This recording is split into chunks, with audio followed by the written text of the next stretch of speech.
Perkenalkan, nama saya Karnasih. Saya dari kelas A2 Pagi Manajemen, NIM 19104169008.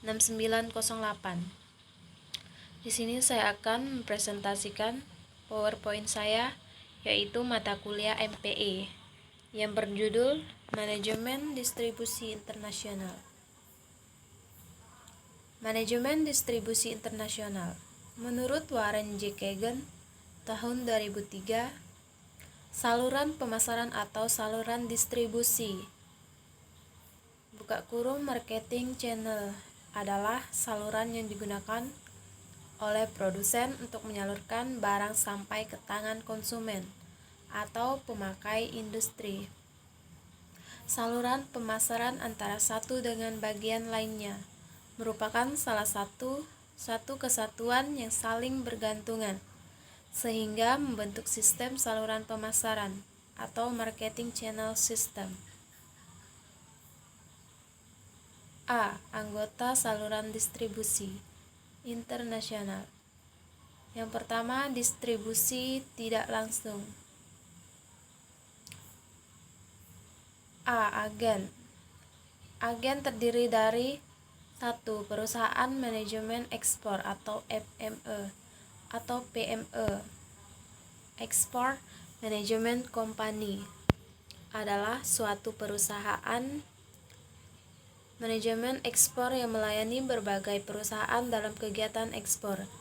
2. Agen ekspor perusahaan atau manufaktur ekspor agen (AEP). Agen ekspor perusahaan menyediakan layanan yang hampir sama dengan perusahaan manajemen ekspor, namun dalam skala dan kontrak yang lebih kecil. 3. Asosiasi WEBB Pomere. Anggota asosiasi ini dapat menentukan harga, berbagai informasi, melakukan riset pemasaran, dan lain-lain. 4. Agen komisioner dan agen pembelian yang dikendalikan negara. Agen ini bertindak mewakili pedagang luar negeri atas pembelian produk-produk tertentu. B. Pedagang perantara. 1. Pedagang ekspor, yaitu pedagang yang langsung membeli barang dari produsen dan memiliki hal atas produk tersebut.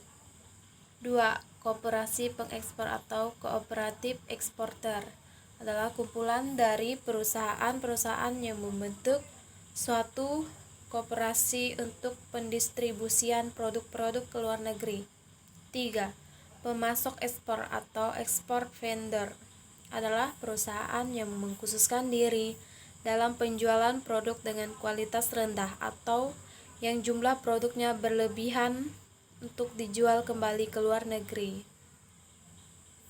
2. Distribusi langsung. Distribusi langsung terdiri dari A. Distribusi langsung melalui agen.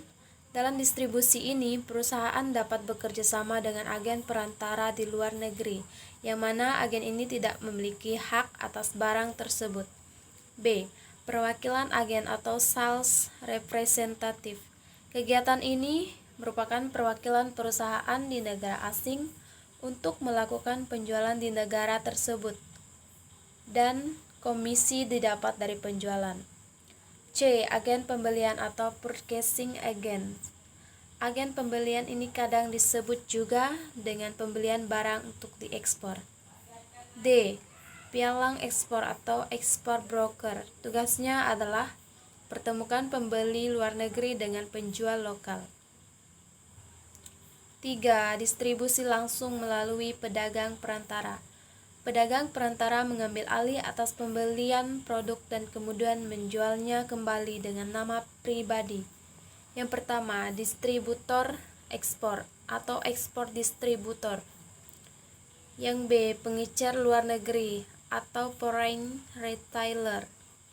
Yang C. Pemborong ekspor atau ekspor jobber. 4. Saluran distribusi milik perusahaan. Salah satu alternatif untuk mendistribusikan produk ke luar negeri adalah dengan membuat Saluran distribusi sendiri. 5. Pasar kelabu atau grey market. Grey market merupakan salah satu alternatif yang bisa digunakan untuk memasarkan produk pasar. B. Keputusan desain saluran. Berikut beberapa tahapan yang perlu diperhatikan dalam kaitannya mengambil keputusan desain saluran yang tepat di antara lain. 1. Menganalisis kebutuhan konsumen.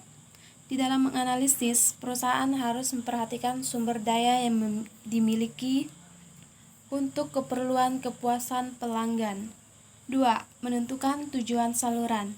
Tujuan saluran pemasaran berkaitan dengan pendefinisian secara tegas pelanggan yang akan menjadi sasaran perusahaan, yang berkaitan pula dengan tingkat layanan kepada segmen-segmen pelanggan tertentu yang ditargetkan. 3. Mengidentifikasikan alternatif utama. Alternatif ini berkaitan dengan jenis perantara yang digunakan, jumlah perantara dan syarat serta tanggung jawab oleh masing-masing saluran pemasaran. 4. Mengevaluasi alternatif utama. Tahapan berikutnya adalah mengevaluasi alternatif dari hasil identifikasi berdasarkan kriteria ekonomi, kendali, dan cakupan. 5. Pemilihan anggota saluran. Ada 4 kriteria yang dapat digunakan untuk menentukan anggota saluran pemasaran internasional, antara lain: A. Kekuatan keuangan. Perusahaan harus memiliki basis keuangan yang kuat serta kekuatan, kemauan, dan kesiapan menghadapi resiko yang mungkin muncul. B. Jaringan dan hubungan yang baik. Dalam pemilihan anggota saluran pemasaran internasional, sangat penting memiliki citra dan hubungan yang baik dengan lingkaran pemerintahan dan lingkaran bisnis di negara tersebut. C. Komitmen dengan bisnis lain. Perusahaan harus mengumpulkan informasi mengenai anggota saluran pemasaran internasional tentang komitmen anggota pemasaran dengan bisnis lain. 6. Pengendalian anggota saluran. Kemampuan produsen sangat beragam dalam mengelola distributor. Hal ini terkait dengan kekuatan saluran atau channel power, yaitu kemampuan untuk mengubah perilaku anggota saluran. Jenis-jenis channel power itu antara lain: A. Kekuatan koersif, B. Kekuatan penghargaan, C. Kekuatan resmi, dan D. Kekuatan acuan. Sekian presentasi saya ucapkan terima kasih.